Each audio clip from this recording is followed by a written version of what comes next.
That's the way it is. It's a big shame. It's a big shame. Now let's move over to Channels International Kids Cup, the one that is really hurting up right now. Today, all the schools, 32 of them in Lagos, will find out who their opponents, no, their friends will be. Yeah, they're all friends and all that. 16, two groups will have group A and B, because you have 16 schools in each of them, and the winners of each of the groups will be the one that will represent Lagos at the international level. The good thing is most of the schools will be here today, so we'll get to see their representatives and all that right here.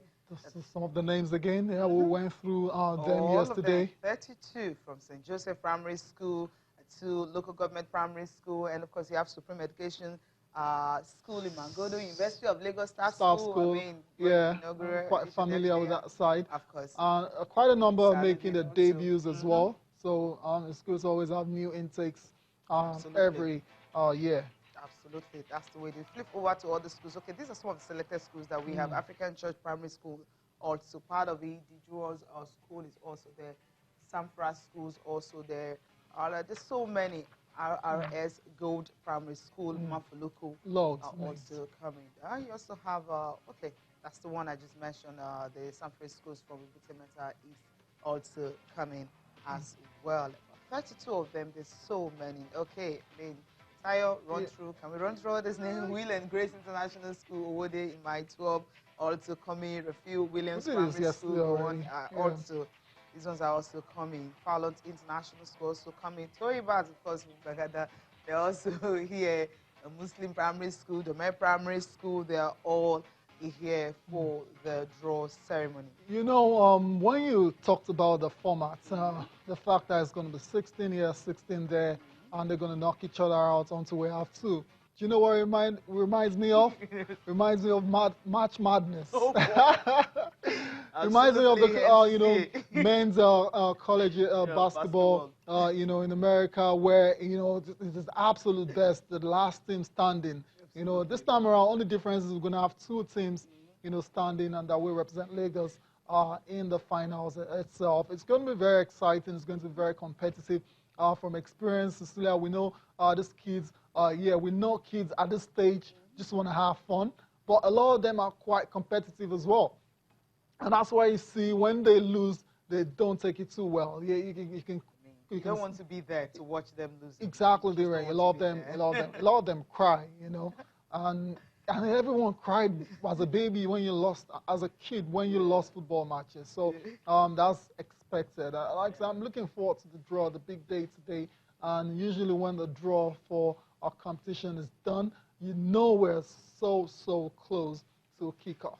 Yeah, absolutely. Pictures are coming from the last draw. Quickly, before we leave the Kids Cup, let's talk about Int'l. We mentioned him briefly yesterday on the show, who was been voted the most valuable player at the 2019 NPFL Under-15 Promises for Delta Force. We're going to see what it looks like right now. In case somehow you followed the Channels International Kids Cup in 2015, you'd know this face. Int'l is his name. Played for Nana Primary School of Warri, Delta. Yes. Then he was voted MVP, right, as an under-13. Now he's progressed under-15, is MVP again. So that's a serious talent right there. I love the monitor. I love the fact that you're seeing some of these kids. But we talked about the fact that 11 will play. I mean, 18, of course, but 11 consistently will play. But the outstanding players, sometimes you can't hide forever. Somehow they get picked and they get this kind of exposure. And who knows? Fantastic. Going to go from there. So Peter Joel, just monitor the name and see where he's going to go. All right then.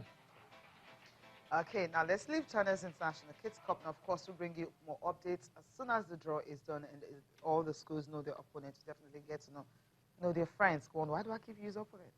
Yeah, that's what they are, the opponents. I mean, literally they're opponents, but of course they're not enemies in any shape or form. They're friends. We'll get to see how that goes down later today. Let's move on with the show now. Let's quickly reflect on the IAAF Table Tennis Championships that went down in Budapest. We saw a few Nigerians there making their mark, nothing bigger than Aaron Quadri.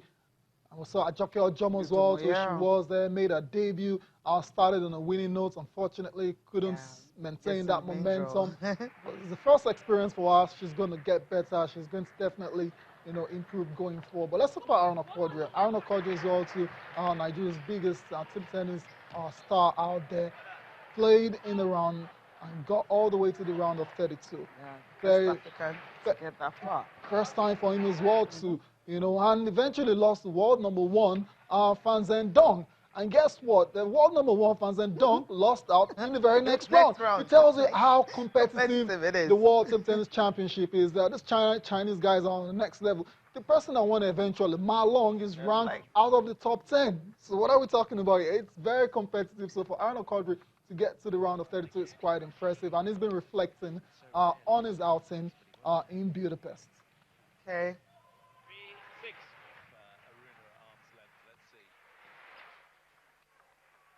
I think in the history of World Championship in my career, I think this is the best for me so far, because I was never into round of 32, and getting to round of 32 is the best performance so far for me in the history of World Championships. I was not actually intimidated, but he was really, really stronger than me, but I was not giving up initially. I was fighting and fighting. First set, I gave a very good fight against him. I was in front 9-6. Then he came back, and that actually showed that he is much more better than me.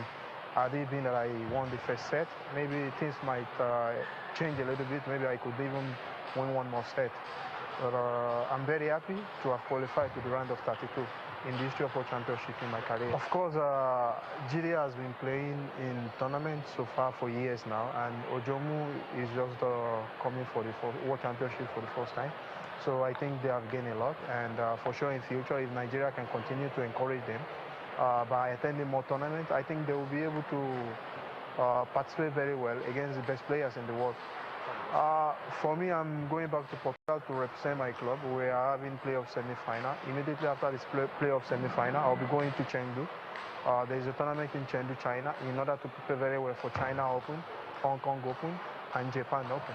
So in short, I'm preparing very well for Hong Kong, China, and Japan Open. Yeah, he's got lots and lots and lots of dreams. After this one, he's got so many tournaments he's going to be going for. Hong Kong, China, Japan. And believe me, everyone is going to use, he's got his work cut out, and he knows that very well. But the good thing about Aaron Okodre is he always stays competitive. Even the match he lost against Fan Zhendong was, the very first game was quite competitive. Of course, Zhendong took over in the second, third, and fourth games. Absolutely, and at the end of the day, well, it's happy that he got to that stage, and maybe next tournament, we'll see how far he can go.